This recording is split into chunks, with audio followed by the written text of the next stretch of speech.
Hello friends, today we will discuss about the topic of business economics of class 11 and the topic is economy and economics. So first of all we will explain about economy economy. So first of all we will discuss about economy. So look at the topic, that is economy. So first of all we will read the definition, you can say meaning of economy. Economy is the study of human behavior, that what are activity a person do for his survival and livelihood. So friends, economy जो है ये human behaviour को study करता है, the study of human behaviour कि एक person जो है अपने सर्वाइवल के लिए क्या कौन कौन सी एक्टिविटी करता है, उसे ही हम इकोनॉमी कहते हैं. For example, economy means one person has done any things for the survival, यानी कि एक पर्सन अपने सर्वाइवल के लिए क्या करता है उसे ही हम इकोनॉमी कहते हैं. And there are the activity, the work which are done by a person for their survival are, यानी कि वो काम जो एक पर्सन अपने सर्वाइवल के लिए करता है वो कौन कौन से हैं. Consumption, production. So look at this, first activity is consumption, second production, third exchange of goods and services, fourth investment. So in simple word I will explain about economy. It is a system in which individual work to earn money. यानी कि ये एक ऐसा system है जिसमें एक individual work करता है पैसे कमाने के लिए.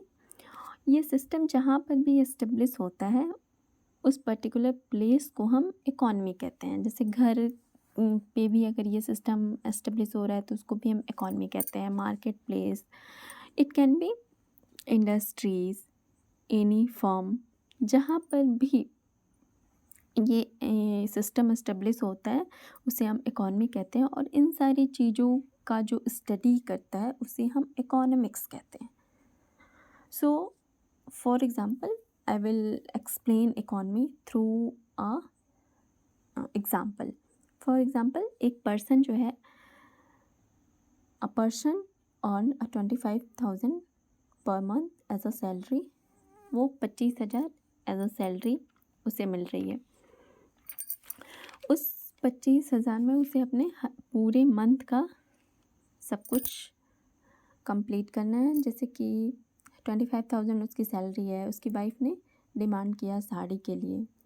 फिर जो नीड है, मतलब नेसेसिटीज़, जो एक्सपेंसेस हैं, जो जिनकी ज़रूरत है, जैसे school fees, ration, electricity bill, इनकी क्या है, ये एकदम पेमेंट करना ही करना है. बिना राशन के तो चल नहीं सकता, बिना इलेक्ट्रिसिटी बिल के, बच्चों की स्कूल फ़ीस.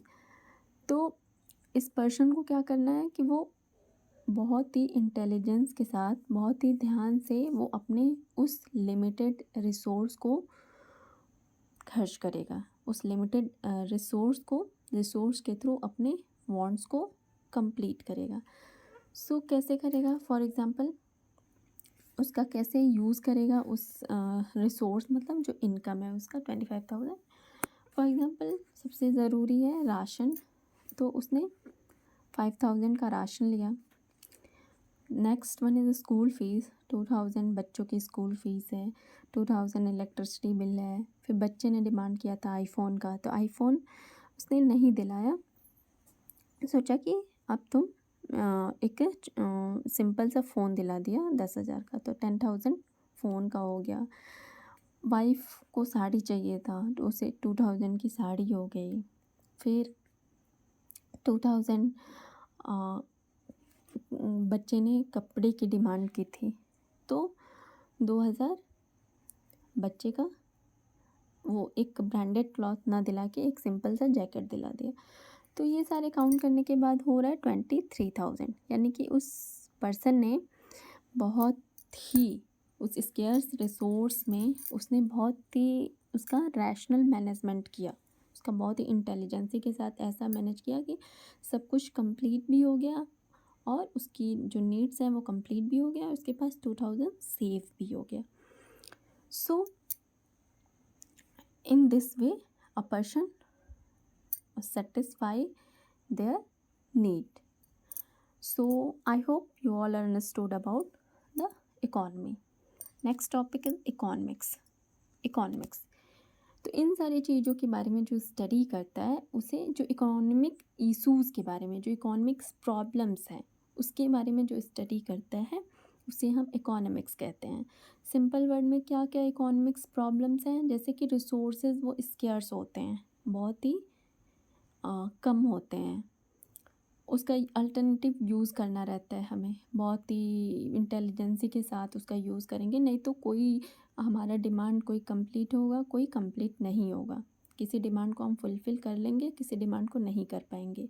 और वांट तो अनलिमिटेड होता है, जितना हम बढ़ा दें, हमारी इच्छाएं जो हैं वो अनंत होती हैं, उसकी कोई सीमा नहीं होती है।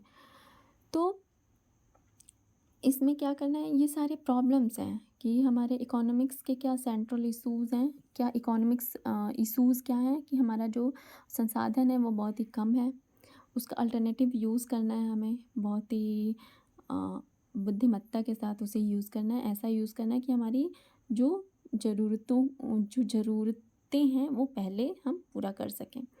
और वांट अनलिमिटेड होता है, यानी कि ये हमारे प्रॉब्लम्स हैं। तो so first of then look at the definition of economics. Economics is the study of economic issue, यानी कि इकोनॉमिक्स में हम इकोनॉमिक्स प्रॉब्लम को इकोनॉमिक इशूज़ को इशूज़ का स्टडी करते हैं। Arising out of the fact resource और स्केर्स, यानी कि जो हमारे पास जो संसाधन कम होने से, जो संसाधन के कम होने से जो दिक्कतें अराइज होती हैं, उसको, उस इशूज़ को इकोनॉमिक्स के अंडर में स्टडी किया जाता है। हमारा जो वांट्स होता है, जो नीड्स होता है, वो क्या होता है, अनलिमिटेड होता है, ठीक है। तो it involve the problem of rational management of the scarce resources, यानी कि इकोनॉमिक्स के तहत हम जो स्केर्स रिसोर्स है उसका रैशनल मैनेजमेंट करते हैं, यानी कि उसका इंटेलिजेंसी के साथ ऐसा मैनेज करते हैं कि हमारी डिमांड भी सेटिस्फाई हो जाए और उस स्केर्स रिसोर्स में हम अपनी डिमांड को, हम अपनी ज़रूरतों को पूरा कर लें। ऐसा बुद्धिमत्ता से उसका यूज़ करें कि हम अपनी ज़रूरतों को पूरा कर सकें। तो सेंट्रल इकोनॉमिक इशूज़ प्रॉब्लम्स क्या हैं economics? First, resources are scarce. So friends, सबसे पहले इकोनॉमिक्स इशूज़ हैं, इकोनॉमिक्स प्रॉब्लम क्या है कि जो संसाधन है हमारे पास वो बहुत ही कम है, यानी कि जितनी डिमांड है, डिमांड बहुत ज़्यादा है और सप्लाई बहुत ही कम है। सेकंड, अल्टरनेटिव यूजेज, रिसोर्स तो कम है ही लेकिन उसका यूज़ बहुत ज़्यादा है, बहुत यूज़ है। नेक्स्ट, अनलिमिटेड वांट, और लोगों की जो इच्छाएं हैं वो बहुत ही ज़्यादा हैं। तो ये प्रॉब्लम्स हैं। इन प्रॉब्लम्स को हम इकोनॉमिक्स के तहत उसको ऐसा यूज़ करेंगे, उस रिसोर्स को, यही बताया गया है कि इकोनॉमिक्स में कि कैसे हम स्केर्स रिसोर्स का कैसे हम रैशनल मैनेजमेंट करें और जो अनलिमिटेड वांट है उसे कैसे हम फुलफ़िल करें।